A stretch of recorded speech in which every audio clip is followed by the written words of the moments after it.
All right, we're going to continue on, folks. So we're going to touch on compost. We're going to pick up the speed a little bit. They told me that the folks in Kansas have the highest IQ of any state I've been in. And so that means we can go a little quicker. I think I've done programs in 47 states, so I shouldn't judge yet, right? There's another 3 left yet. Okay, a little bit on compost. I'm going to go pretty quick on this part. I want to get into a couple of other items for you. So composting, again, there's a good reference site for you, so you can click on that one in the program. Composting in the backyard, great place to start. This a little larger scale. This is one of my earlier attempts at static composting, so I was all in. And so I got a lot of paper, because there's paper available. Got a lot of other materials as well. Loaded up those ag shuttles after I cleaned them and sanitized them, and started static composting, Johnson Sioux type environments, if you're familiar with that, where there's no turning. So this was one way that I took a look at it. Carbon nitrogen ratio, you can tell when you look at all that. Think nitrogen, think in terms of the green plant. Brown, think in terms of the carbon, right? That's why in the fall, when you're mowing green grass and leaves are coming in at the same time, you've got a great situation there for composting, because you got the brown carbon, you got the green nitrogen, away you go. Common problems. So a lot of times people start composting, they're enthusiastic, and then they stop because the neighbor's not happy, something smells in the backyard. Well, if you got odor, you're not doing it right. So you can make those corrections. So if you got odor, you got too much nitrogen, you need more brown material. So you get enough brown material in there, the odor goes away. Okay? So it's always management. So I like to have this in here because of things that are, you know, when it gets pile is too cool, then you lack nitrogen. It won't break down. You got to have enough nitrogen to make it break down. So it's always a balance, right? And usually this first one is the issue with odor. And so that kind of takes the interest away sometimes. But composting is a great opportunity. And so we start that process where we're going to break down, get it into compost. Well, what happened if it kept breaking down? Think in terms of everything from humic to fulvic and the end of the decom trail, right? So now you're concentrating some things. So this is at the Menoken Farm. We do regular turned, and we do the static that doesn't have turning. Okay, we do both, right? Like to use a lot of different materials. I want everything that is our neighborhood, if you will. I don't want to take stuff in from a long ways away, not too interested in that. I want it to be local materials, and then it's local microbes, right? Everything's us. So you want to keep it under 160. I got a 4-foot thermometer.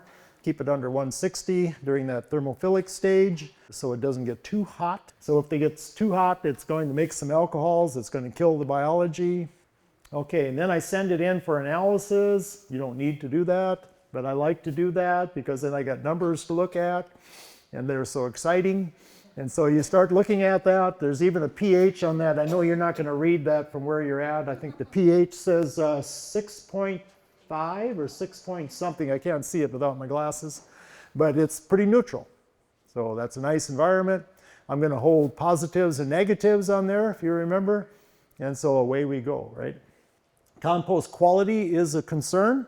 So when you have compost, if you took materials that you don't know everything about from a neighbor, if you have the compost done, you can grow peas and beans. Put a few peas in a pot, put a few beans in with it.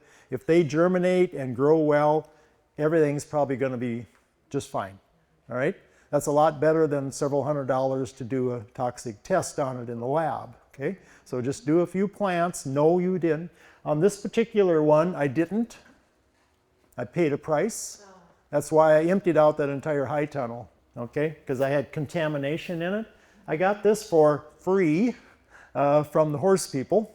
So there's a lot of horses around Bismarck, North Dakota, way more than Custer ever dreamt of. And so all those horses, they're always looking for a home for the bedding, etc. And that's all okay if you're willing to age it long enough, because eventually it'll step down in half-lives and it'll be okay. But when you're not sure, a few peas and beans tell you a lot. This particular one I did send into a lab and did have it diagnosed. It was Tordon residue in there.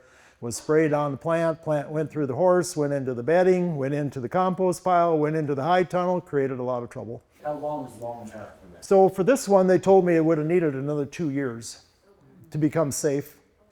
It would have eventually got there. I didn't destroy it. I mean, I didn't get rid of it. I kept it, but I aged it. And then eventually it was fine. It kept stepping down. Yeah, but it took a while. Did you have to keep burning it?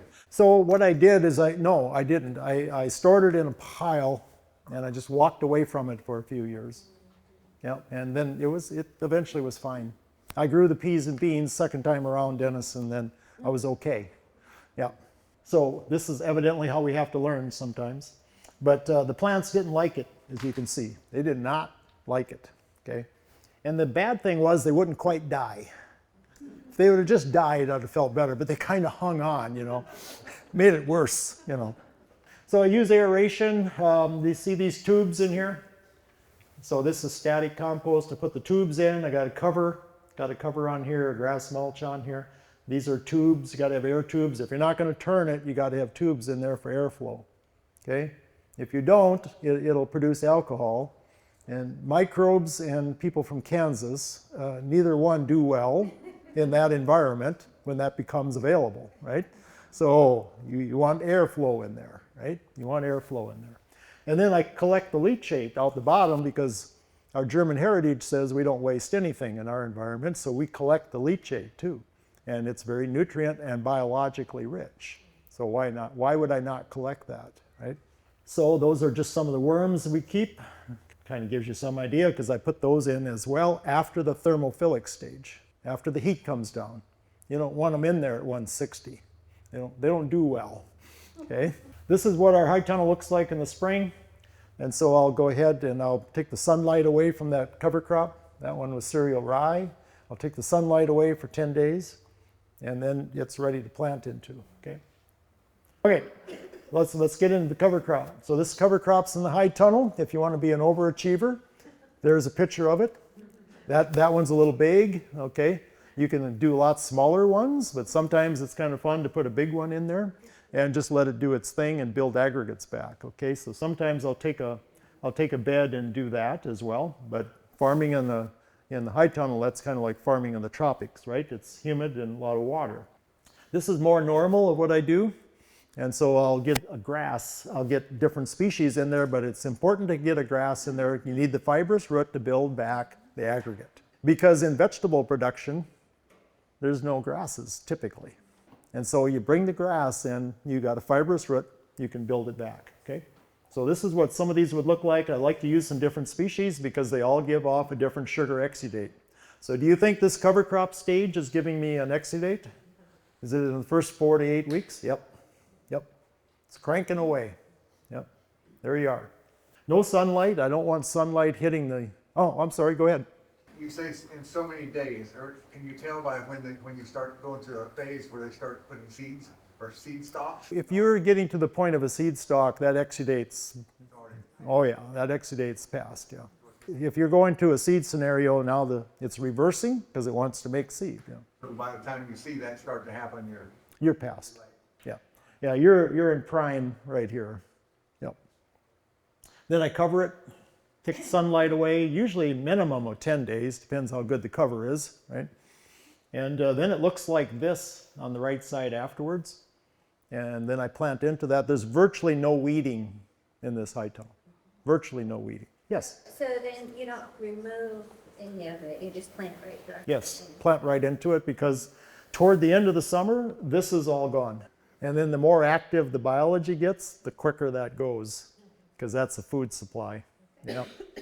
And I don't want any evaporation, because if I evaporate in here, I'll get white on the soil surface. I'll get salts. Yep. So I want everything to be transpiration as much as possible. So this one I did on the left side. I did a full season this past summer. I clipped it 3 times. Okay, about halfway down. You don't want to clip it to the ground because then you're asking it to take all its root reserves to try to regrow. You want to leave leaves on to harvest sunlight, photosynthesis, and CO2. Remember, when the sun's out, stomata's open, CO2 comes into the stomata. So we need that. And then I took another picture of it just the other day. This is the same bed. And so this is what it looked like this spring. So this one's brown, this one's brown. Sometimes in the spring, if I have cereal rye, then they're green. Okay, I like them both. But green always has more activity in it, more life in it, right? But you can see where, you know, I cut it down and I sized it up a little bit, because then if I have too much in one bed, I'll take it to a bed that doesn't have as much. So, you know, it's a team. These are flowing on, so this is just in our crop production, but we can fly them on with a drone, right? In today's world, that's pretty easy. So if you got a larger scale scenario, fine. The smaller the seeds, usually the more effective it is. You know, large seeds are harder to get going on the broadcasting scenario. And you got to have cover on the ground. If you got cover on the ground, residue, seeds can fall into it, much higher rate of success. All right, mulches. So this one was sweet corn. That's just a straw mulch. Okay, that's sweet corn production. I got a little overboard on my size that year, but you know, all the food grown on Menoken Farm goes to the garden end of it goes to the food banks in Bismarck. And so that we get the data and the food banks get the produce. I think that's pretty good deal. So I like the paper because it becomes food, right? The carbon, it becomes food. So as the paper decomposes into the soil, you're adding carbon, right? Adding food, right? Yes, sir. I heard that during that breakdown of the carbon cycle, you're tying up nitrogen in that process. Yes. But then somebody a lot smarter than me told me that only happens at the point of contact, and you don't have to worry about the nitrogen down in the soil. Yeah. Is that correct? Yeah, so what you're gonna find, or at least I guess what we found, okay, so you see the corn is still in between.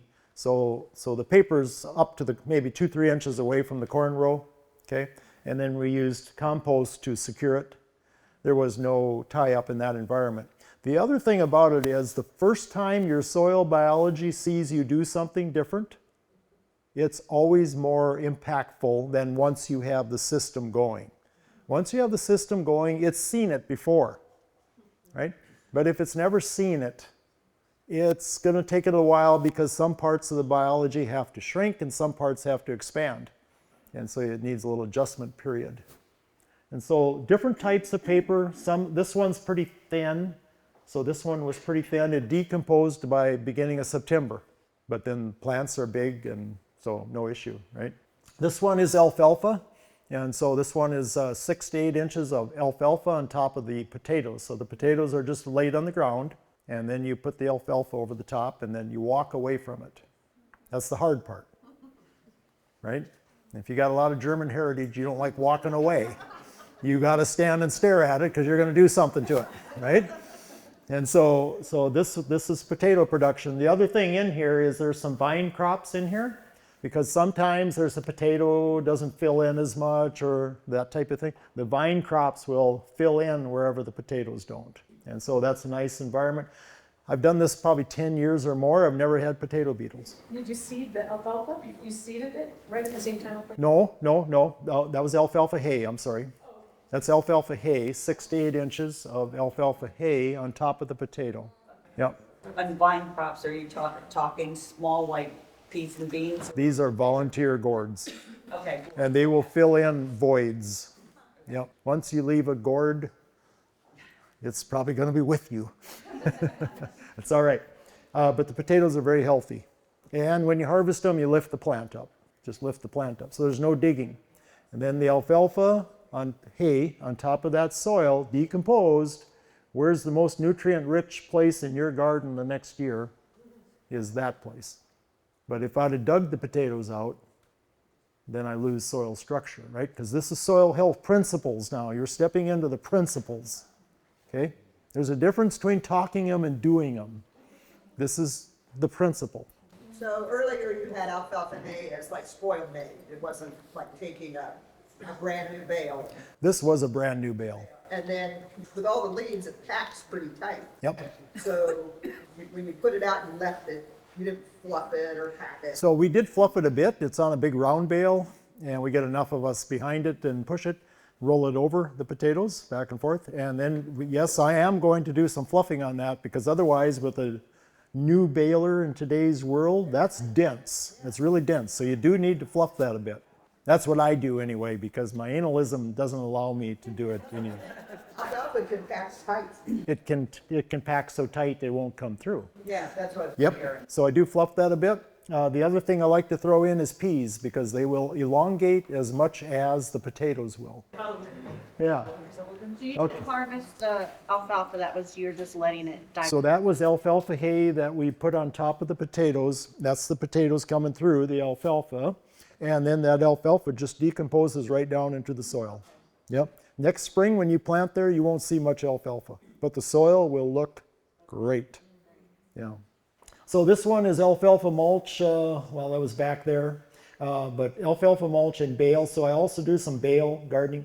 So square bales, and in between the square bales, I'll put soil and compost mixed. 2/3 soil, 1/3 compost. And I'll put sweet potatoes in there. You can't grow them in North Dakota. Don't tell anybody, but we grow them there. Yes. Is there a reason it's alfalfa? Could it be a different kind of grass, like rye or? Yes to both questions. Yeah, it can be a different, for us, alfalfa is the preferred because it's heavier. And we have something called wind. And it has no mercy on us. And it'll come in for 3 days and it will, you know, a gentle breeze. It'll start out in 40 some and it'll gust to 70. And yeah, so alfalfa stays put. That's why I like to use it. And it's more nutrient rich than straw. But I've used both. Yep, yep. Wool pellets, remember, number 5 is animal integration. And in your garden, how do you do that? Well, here's one way in a high tunnel. You can use wool pellets. I really like them. They're right there. And so our wool producers, sometimes wool's not worth anything, depending on the breed. But you can run it through a pelleter and you can put those pellets, you can see them right there. You put those pellets either underneath, like a transplant. Maybe you're going to put in a tomato. And you've got a hole dug for that tomato. You can put a few pellets in, put the tomato in. Or you can put them on the soil surface. Okay? They are carbon, they are nitrogen, they are biology, there are a number of other nutrients. They claim slugs don't like them. I don't know that, but they claim that too. Yes? Is there a problem with herbicide carryover through the wool like there is through the manure? There's always a possibility. So I knew this individual, and I knew that wasn't the case. So, but again, it's a little like compost. Anytime you bring something in, it's best to know that, right? I'd want to know the history. But yeah, the hair is an indicator of the body for sure. Yep. Good question. So on the right, the photo on the right, I used the pellets on the right side and not on the left side. Can you see it? Maybe not, right? But they seem to do a little bit better. That's not why I put them on there, but they appeared like they did. And so I did like bringing in the biology. It's animal impact. I want the biology from the ruminant. So here, maybe you can tell this one a little better. The right side had the pellets, okay? And they seemed like it didn't object to these at all. So animal integration, a lot of times that's difficult to do, but maybe wool pellets might be an option. Also, this is an option, if you got that chance. Actually bring the animal on there. I like that. Plant diversity, we like to use legume, root, leaf, root. So that's kind of our rotation, right? So we do a bit of a rotation because what we are growing on our demonstration farm, so our different beds will rotate through these 4. And so there's lots of different ways to do this. You can look at warms and cools, okay? This is typically on a cropping system, but now in a garden, we don't have much for grasses, but we can use grasses on the cover crop. But legume, root, leaf, root, one way to do this. Got a bunch of different books here that are good for you to read. Some we already talked about. There's a ton of them. And then how to make this work, right? So now we're stepping into a little bit on the companion planting. I avoid these things that are in the book again. I've never grown fennel, but evidently fennel's not friendly in the playground. And so, yeah, it has some issues that way, right? But so I try to avoid this scenario and I try to lean into this one a bit more. I also like flax. When I was a kid growing up, my dad grew a lot of flax. Okay, it's an oil crop. Blue flower, beautiful plant. It's really neutral and I have a small container of flax, and I sprinkle it in with a lot of my other crops because flax plays nice in the neighborhood. And everything does really nicely with it, you know, it's happy. And so flax is a real neutral in addition to all these different scenarios, okay? So I started out with growing all of, I had to step into herbs. So if it's your uncle, it's herb, right? Right? But if it's a plant, it's herb, right? Okay, so I had to step into that arena because I wasn't familiar with this arena. So I had to step in and learn something. So I grew them, I kind of grew them together, right? All these, I grew them in one bed. That's kind of how I started. And then after that, I started integrating them into the crops.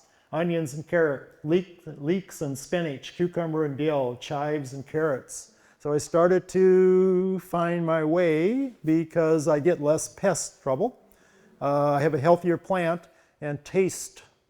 Those of you that are good at taste, some of you are better at that, you can tell the difference. Because taste is another item, because these plants didn't evolve as monocultures geologically. They all evolved as polycultures, okay?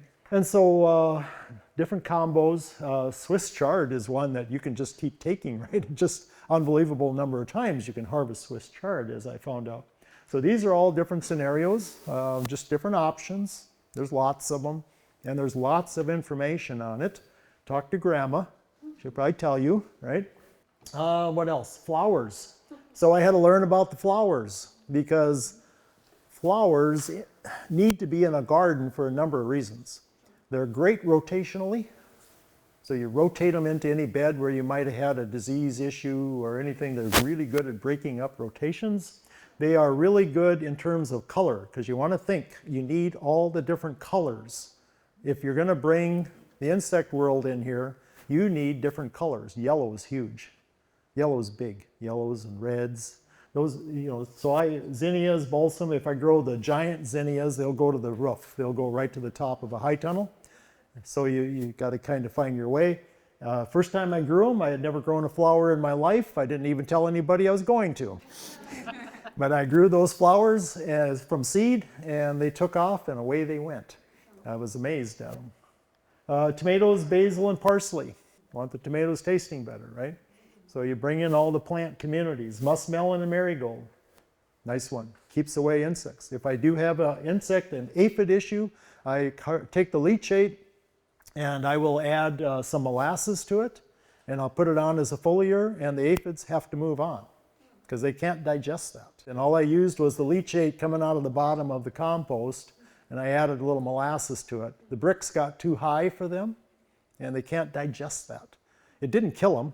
They just had to move on. Are there any food safety concerns if you're using a manure-based compost and taking the leachate from that and bringing it on? I think you need a certain period of time to know that that compost is completed. You want the compost complete. You want it cured. That's where I'd recommend it. So a few more: radish, parsnips, oregano, all kinds of combinations. So the parsnips and the radish, we grow them at the same time. They get seeded together at the same day. The radish are quick out of the gate. Parsnips are not. They are slow. And so you're going to harvest out the radishes, and then the parsnips are still just coming along. So a nice staging, if you will. Okay, that works. So also have to brace them typically, not unusual. They get pretty high. Lots of colors. You want the colors, different colors. You don't want just one. You want different colors. Beetles, pollinator banks. This is a beetle bank. You raise it in the center. Okay, I had a disturbed soil. I didn't like that, but I raised it just about 10, 12 inches in the center, and we covered it, and then we got these plugs, different plants, and I'm going to show you what they are. So the beetle bank has about a 750-foot effective zone, and so consequently this one's 300 feet long, about 6 feet wide, and it is full of native plants, native to us. These aren't your plants. These are our native plants. You use the ones that are your native plants, right? Those are the ones you want. And so these are the ones I used. Everything is native to central North Dakota. And sometimes I just take 2 or 3 of those plants, and for the urban people, and I call it a beetle bump. because then you get 3 plants or so, or 4, whatever they're comfortable, and someplace in that beautiful lawn, they plant them as an island, and it becomes an island of life, and that is where all the life will be on that green lawn. It will be in that beetle bump, because it wants those native plants. So just keep in mind, the largest irrigated crop in the US is Kentucky bluegrass. We need diversity, we need plant diversity in there. Okay, this is how you get that. So the beetles, I'm not going to go into it, you can read it, you got it on your drive. There's lots of beetles, it's one of the hugest orders, but we've taken away their habitat because a corn plant or a bean plant, that's not their habitat. They need these plants. All of these are all good critters. They're all things I need. They're all things we used to have. Yours are a little bit different. So on this ladybug, what do you call these? Red and black. What do you call that? That's the elytra. It raises the elytra up, and what comes out from under the elytra? The wings, right? That's a beetle. So when you watch it sometime, if you're quick, you will see it raise the elytra. That's the hood on top of the wings, and then the wings come out, and it flies away, right? You knew that. You're just being Kansas nice, right? So you can kind of see every time you walk in there, there's something different. And so I come in there in the early mornings, it's a day maker, because you will just see things you hadn't seen. Okay, slughelp.com is a great place to go in terms of slug help. All of these are going to harvest out slugs for you. You can buy all these other products, but this is what you need. Okay, so I keep toads in the high tunnel. I keep toad environment in the high tunnel, frogs and toads. They will harvest out any slugs. So slugs shouldn't be an issue. These birds will harvest slugs. So if you have habitat for them, but you got to have a home and a food. Common prey, and then what they do for each of these beetles, but a lot of them are predator types. They're going to take out a lot of these types concerns that people have. We don't have time to go into them individually, but you can see them on the drive. So I like to keep every spider in there I can. I never take down a spider web. I let them do their thing, and they do a lot. That's my toad house, and my toads, they will harvest out more slugs than you can. There's only one thing fast about a toad, and that's when it takes a slug with its tongue. After that, that toad's pretty slow. Okay, but see a little house I have right here, a little door right there? And then see this soil? They go underneath that bed, okay? And they'll come up the bed through the soil, which is, who'd have thought? But you got to make them know that they're okay to be there, however you do that. Slughelp.com, you can watch these. The one you want to watch, ground beetle eats a slug on the bottom. When you plug that one in, watch that one. It is hilarious because this beetle is working the slug over. And there's dramatic music, da-da-da-da, da-da-da-da, and the beetle is just, and the slug is, it's really good stuff, let me tell you. Okay, that's as exciting as it gets in the northern plains. Rain, anytime you're capturing it, if you got a building, try to capture it. Rain gardens are good. So, bio-inoculant, the biology on a seed and inside the seed. You're enhancing that. If you're thinking about a bio-inoculant, you're enhancing that environment because the biology that's in that bio-inoculant is what you're adding to the seed or the seed's immediate environment in the soil, right? It's the biology. So if you think you're low on that, you can do that, right? You can add that. That's been done forever. The Iroquois were the first recorded users of a bio-inoculant in North America. And so it's not a new concept, what is, right, in the world, what is. We just repackage things. But a bio-inoculant, we make our own. So I've done the brewing over the years. I did that for a number of years. Then I went to rainwater and static and catching the leachate. And I went to storing the worms inside over the winter in static compost with a cover on them. And then Wednesdays is Watermelon Wednesday. So on Wednesdays, they get watermelon, okay? Usually they prefer Walmart, but they'll take Costco. So you can see I just keep them over the winter because next spring I want an early start. I want to get them working early, and so if I keep some over winter, I always have a supply. That's my private stash there. Bio-inoculant, I start it that way. Then you can see I either dip it, or I can put it directly in the seed trench, or I can put it onto the seeds. You can do it different ways, okay?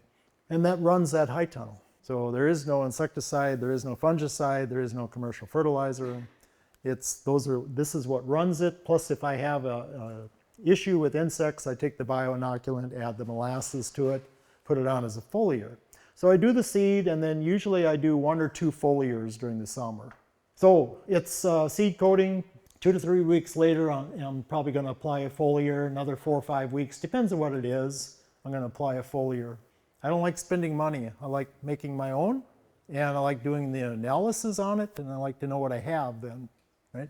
So does it affect the biology? It does. Now this is my cropland field, but it pretty much took corn that has a cover crop growing in it versus corn that doesn't. The one on the right doesn't. Big difference in the biology. And specifically, huge difference on the fungi. And so it made it a different scenario. But you got to have plants to do that. I can't just put that leachate on and not have the plant community, because they're one, right? They're one.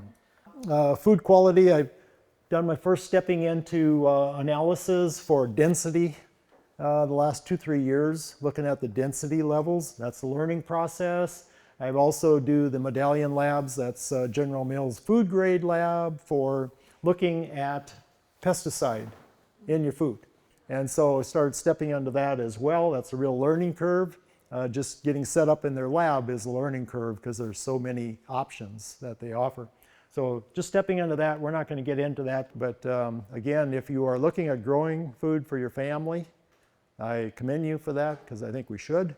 And I think we need to be our own grocers a bit more. And it takes away a lot of angst, transportation, and how is it growing, and how is it stored, and all these type things. So with that, thank you. When Jay was talking about his library, did you talk about that book? Not that one I haven't, but it is, yeah. Yeah, okay. Here's another great book, Soil's Owner Manual by John Stickup. I worked with There it John is. some back in the 90s when Yep. no-till was coming into play, and he came down here, but this is very, very much in layman's terms, which I need. Yep. And it is a great book, though, so, It's number 2 on that list. okay. Yeah. So he does have it up there. If you want a starter book, that's a great one. John writes really well and knows this topic inside and out. You know. I would see farmers with this in their back pocket at field days, so I was like, so it just got me to thinking, so I got me a copy, so that is a great starter book. Yep. This is one of our soil health kit that we have, and it had some of the tests in there that Jay does. It has some sieves in here, a ring to do infiltration tests, things like that. So actually our executive director here is Dan Meyerhoff. He made sure that all of our conservation districts, every conservation district in Kansas has one of those available. And there's a great user's guide with it. Steps you right through. It's got a thermometer. I've got my own that I have, and you'll add to it. And look what's on the back of it is the best. So Yes. easy to use. Don't be scared of it. Easy to use. Use it with some friends that like to ridicule you. Yeah. Use it with somebody. It's easier. Yeah. And where is Dana Barlow? This is your soil health kit right here. We gave one today. That's our door prize for coming to the workshop. So this is your choice. But if you go back to, like I said, your conservation districts have those as well. So if you want to borrow one, use one, I'm sure they'll let you take it out. I have my own and use it quite a bit on my plate, especially the infiltration test stuff. And that's big for me where I'm at.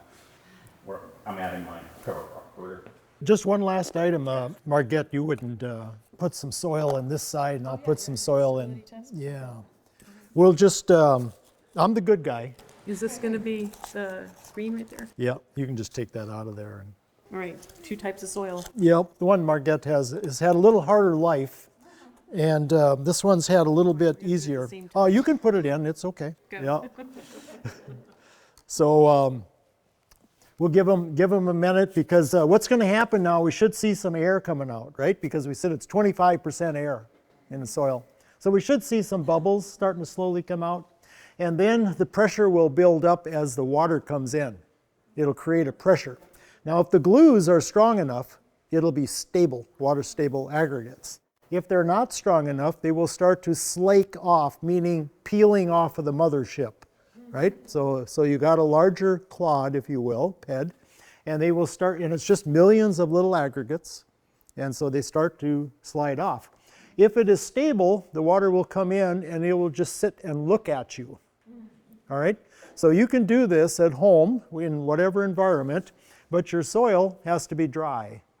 So if you take it if it's damp or wet, dry it in a windowsill or dash of the pickup or something where after a few days it'll be totally dried out if it's in the sunlight.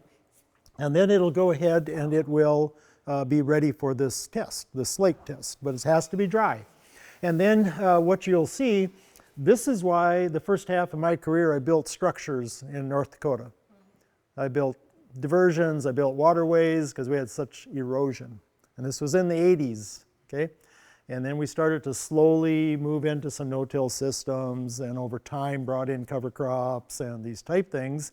And one day the engineering need was not needed. It never was needed. You know, we created it and then we had to dig our way out of it, right? And so, but this really illustrates why the erosion occurred so easily.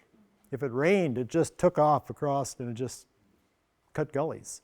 And so then we started to find that we couldn't get the water in the profile because it went horizontal, right? It ran off. It didn't go into the profile. So if it rained an inch, this is how we knew we made progress.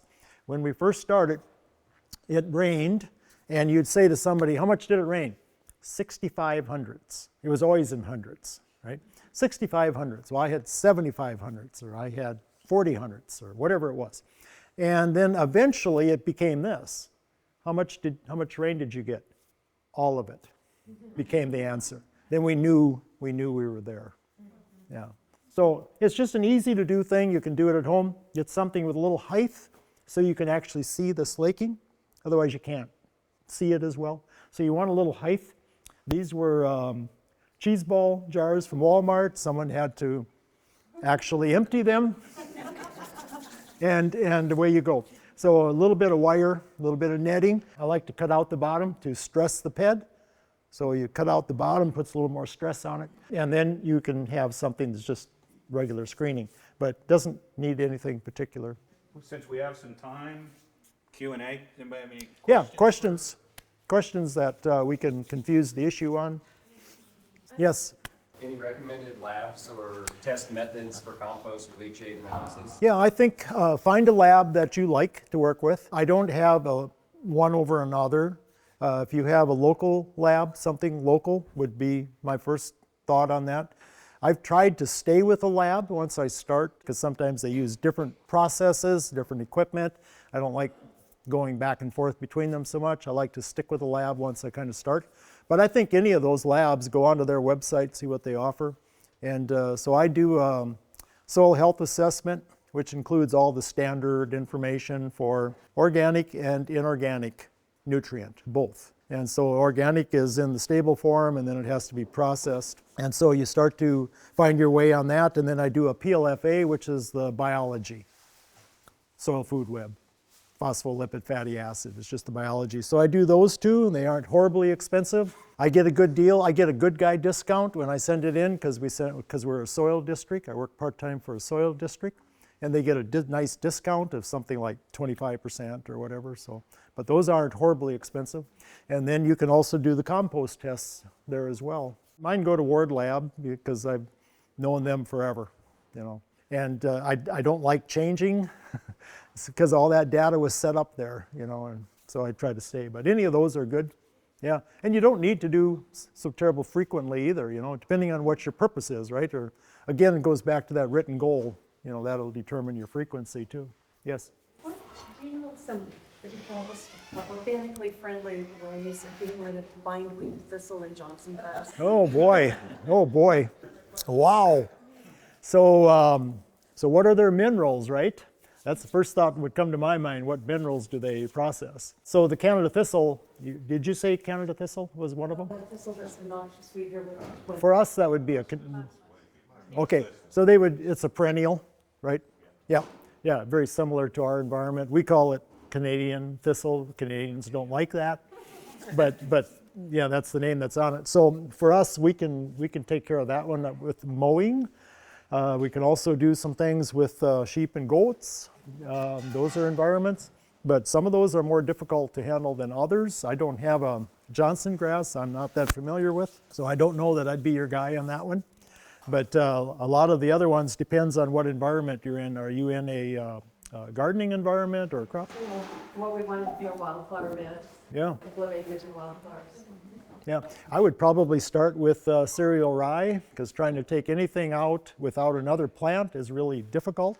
So I'd probably plant it to cereal rye, see if that couldn't suppress that a bit for you. You're typically going to plant that in the fall. It's a biennial, and it's quite aggressive on weeds, because it's out of the gate first thing in the spring, and it's going to have a strong, vigorous growth. And so with another plant, you'll be much more successful taking out other plants. And that would be the first one I would try. Yeah.